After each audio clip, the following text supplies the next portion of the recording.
தெய்வத்தின் குரல் 3ஆம் பாகம். உபவாசம். நிறைவு பெறுவோம்.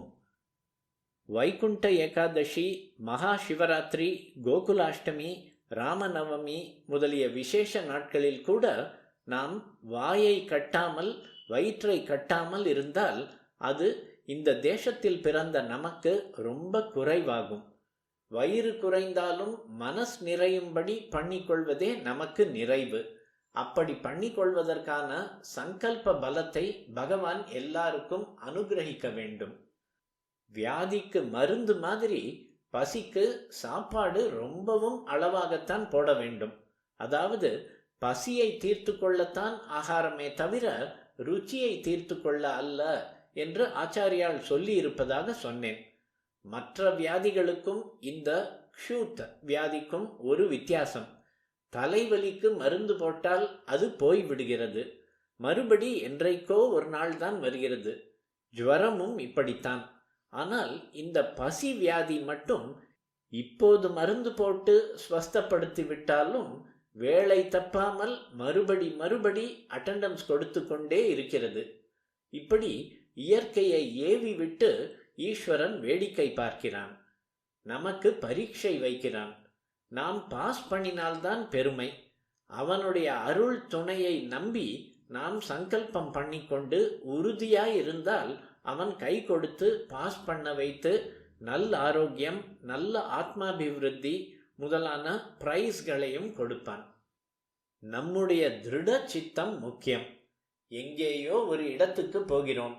அவர்கள் விலக்கப்பட்ட பதார்த்தம் எதையோ உபச்சாரம் பண்ணி சாப்பிட சொல்கிறார்கள்.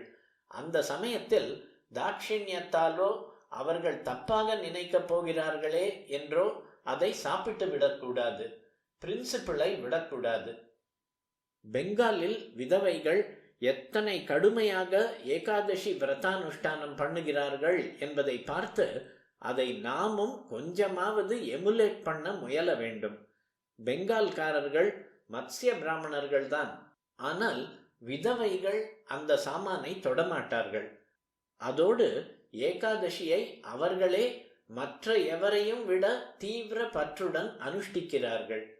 வாயில் சொட்டு பச்சை தண்ணி கூட விடாமல் அன்று விரதம் இருக்கிறார்கள்.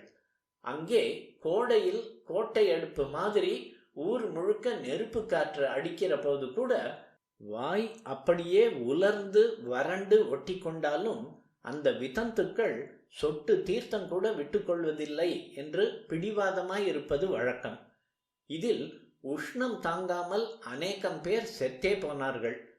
இந்த மாதிரி விடக்கூடாது என்று பண்டிதர்களை எல்லாம் கூட்டி ஒரு சதஸ் நடத்தி சாஸ்திர பிரகாரமே கடுமையான உபவாச விதியை கொஞ்சம் இலக்கித்தர வழி இருக்கிறதா என்று பார்க்க முடிவு செய்தார்கள்.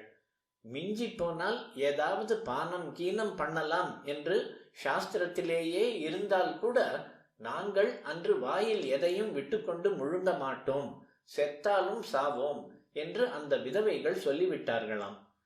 இதன் மேல் அந்த பண்டிதர்கள் சாஸ்திரங்களை பார்த்து, சரி, ஏகாதசி அன்று வாயில் தீர்த்தம் விட்டுக்கொள்ள வேண்டாம், காதில் விட்டுக்கொள்ளட்டும், அதனால் பிழைக்கிறவர் பிழைக்கட்டும் என்று தீர்மானம் செய்தார்களாம்.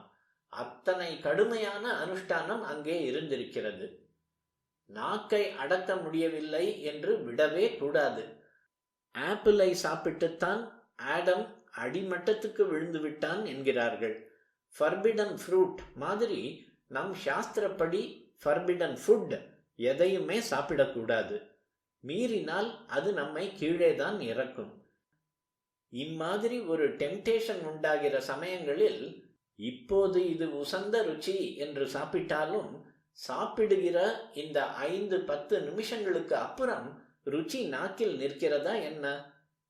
இது உசந்த பதார்த்தம் என்று சாப்பிட்டாலும் இது என்ன சாஸ்வதமாக வயிற்றிலே இருந்து கொண்டு மறுபடி பசிக்காமலே பண்ண போகிறதா என்ன என்று நம்மை நாமே கேட்டுக்கொண்டு கண்ட்ரோல் பண்ணி கொள்ள வேண்டும்.